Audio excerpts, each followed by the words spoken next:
నమస్కారం, నేను సహనా. 99 మన భక్తికి స్వాగతం.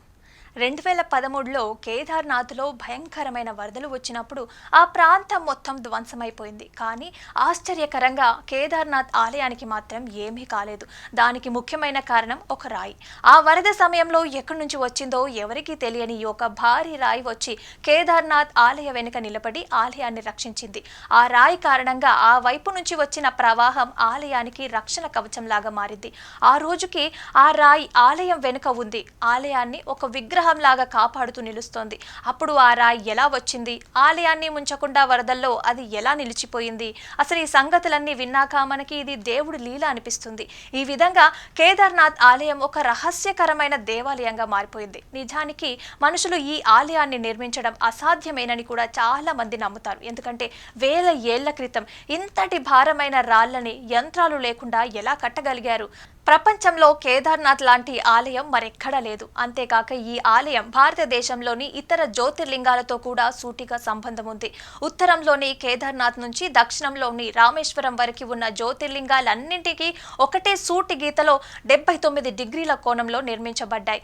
ఒకరినొకరు తెలియకుండానే వేలాది ఆలయాలు సూటి గీతలో నిర్మించబడ్డాయి. మన దేశంలోని ఆలయాలు ఇలాంటివి అనేక రహస్యాలతో నిండిపోయి ఉంటాయి.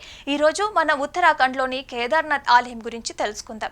ఈ ఆలయాన్ని ఎవరు కట్టారన్నది ఎవరికి తెలియదు. ఎందుకంటే ఒకప్పుడు ఇది మంచు కింద 400 ఏళ్ల పాటు దాగి ఉందని చెప్తారు.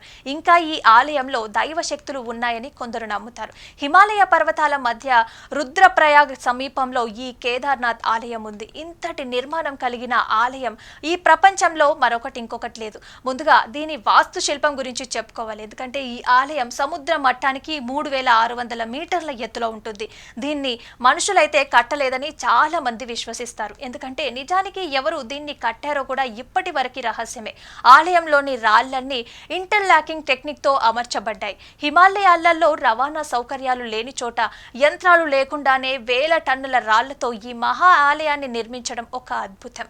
కేదార్నాథ్ యాత్ర కూడా ఒక పెద్ద సవాల్. దగ్గరలో రైల్వే స్టేషన్ కూడా ఉండదు. రిషికేశ్ రైల్వే స్టేషన్ 210 కిలోమీటర్ల దూరంలో ఉంటుంది. ఆలయం సంవత్సరంలో కేవలం 6 నెలల పాటు మాత్రమే తెరవబడుతుంది. మిగిలిన 6 నెలలు యక్షులు, గంధర్వులు వచ్చి ఇక్కడ పూజలు చేస్తారని పురాణాలలో చెప్పబడింది. ఈ ఆలయాన్ని పాండవులు కట్టారని విశ్వాసం కూడా ఉంది. స్కంద పురాణం, వాయు పురాణం, కేదారఖండంలో ఈ ఆలయ మహిమని వివరించబడింది. మహాభారత యుద్ధం తర్వాత పాండవులు తమ పాప విమోచన కోసం కేదార్నాథ్కి వచ్చారని కూడా పురాణాలు చెప్తున్నాయి. భగవంతుడు శివుడే వారిని పాపాల నుంచి విముక్తి చేయగలడని భగవంతుడు శ్రీకృష్ణుడు వారికి సలహా ఇచ్చాడంట. పాండవులు అన్వేషణలో తిరుగుతూ గుప్త కాశీకి చేరుకున్నారు. కానీ శివుడు వారికి ప్రత్యక్షం అవ్వకుండా దొంగచాటుగా ఉండిపోయాడు.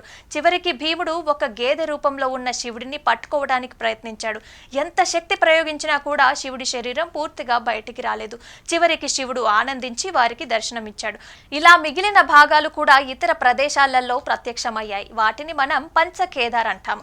కేదార్నాథ్ ఆలయం, ఇతర పంచకేదార్ ఆలయాలు కూడా కేవలం 6 నెలల పాటు మాత్రమే తెరవబడతాయి. చరిత్ర ప్రకారం 6వ శతాబ్దం తర్వాత ఈ ఆలయం అనేది విస్తృతంగా ప్రసిద్ధి చెందింది. 8వ శతాబ్దంలో ఆది శంకరాచార్యులు దీన్ని మళ్లీ నిర్మించారు.